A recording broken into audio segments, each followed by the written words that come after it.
Assalamualaikum warahmatullahi wabarakatuh.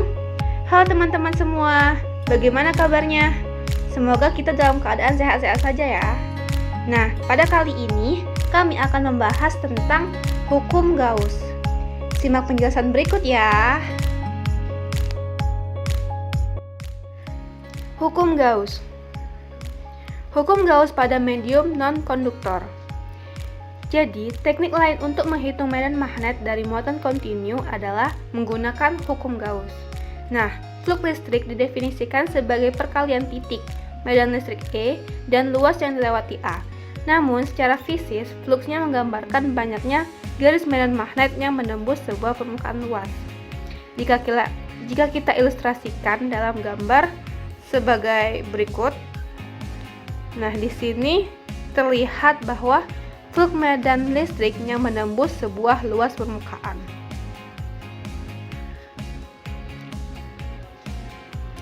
Kita bisa membayangkan flux magnetik ini dengan sebuah kipas angin yang menerpa lembar kertas. Hembusan angin terasa lebih keras ketika kertas tegak lurus pada hembusan angin.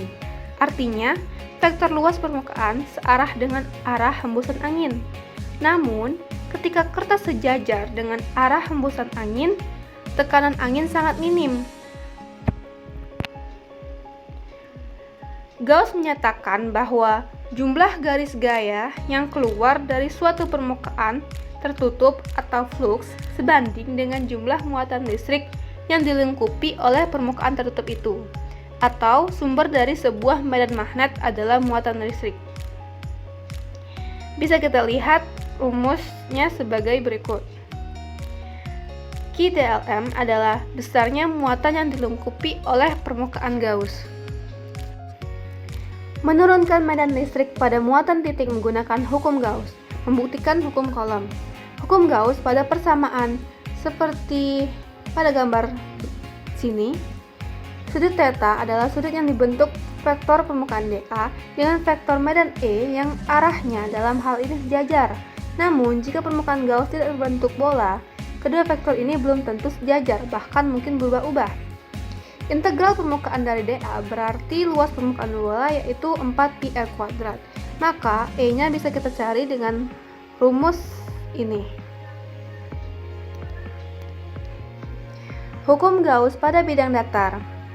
Nah, di sini terlihat bahwa flux listrik yang menembus sebuah permukaan bidang datar dapat didekati dengan permukaan Gauss berbentuk listrik. Dapat dilihat di sini rumusnya dari yang EQ total ini menjadi E sama dengan K2pi rho. Karena Q per A sama dengan flux, maka untuk pelat bermuatan kita dapatkan medan listrik. Hukum Gauss pada bola pejal bermuatan. Kuat medan sejauh R, seperti gambar berikut ini, arah medan listrik dari bola bermuatan searah dengan arah permukaan Gauss. Jarak R adalah radius permukaan Gauss yang kita pilih, sehingga medan listrik di luar bola pejal bermuatan adalah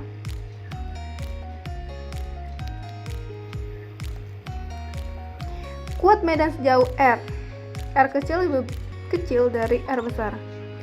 QTLM bola dengan radius R di mana R lebih kecil dari R besar dapat dihitung dengan perbandingan volume sehingga diperoleh kuat medan sejauh R di dalam bola pejal jari R. Medan listrik dalam bola pejal bermuatan mula-mula naik secara linear sebagaimana ditunjukkan persamaan. Ketika sampai R, dari jari bola R, kuat medan menjadi persamaan yang turun secara kuadratik sebanding dengan 1/r². Jika diilustrasikan seperti gambar di bawah ini. Hukum Gauss pada bola berongga. Istilah bola pejal Di sini penting karena jika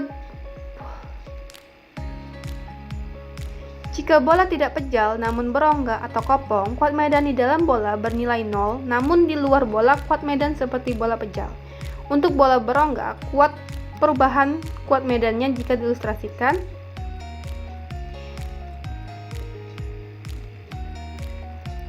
hukum Gauss pada kawat panjang bermuatan. Untuk kawat panjang dengan bermuatan persatuan panjang ρ, kita dihitung dengan medan listrik sejauh R menggunakan hukum Gauss. Dengan permukaan Gauss berupa silinder, kita dapatkan ruas kiri pada persamaan Gauss. Pada dalam bola konduktor, kuat medan listriknya adalah 0. Hal ini karena menurut hukum Coulomb, suatu muatan yang sama akan saling tolak-menolak. Maka dari itu, muatan ini akan terpisah sejauh mungkin, yang akhirnya semua muatan menetap pada permukaan konduktor. Jadi, muatan yang dilingkupi permukaan Gauss di sini adalah 0.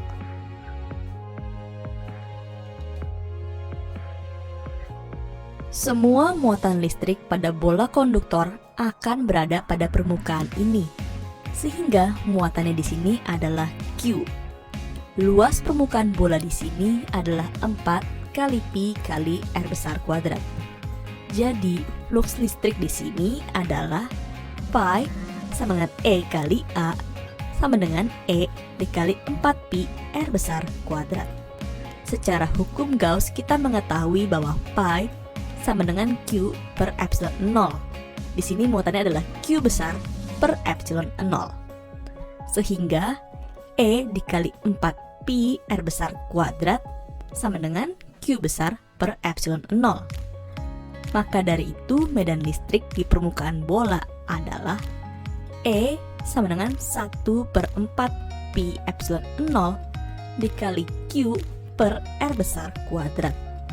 Jadinya E sama dengan K dikali Q per R besar kuadrat.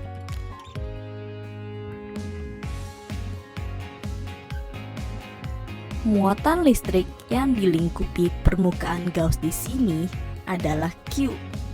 Luas permukaan bola Gauss di sini adalah A sama dengan 4 kali Pi kali R kecil kuadrat.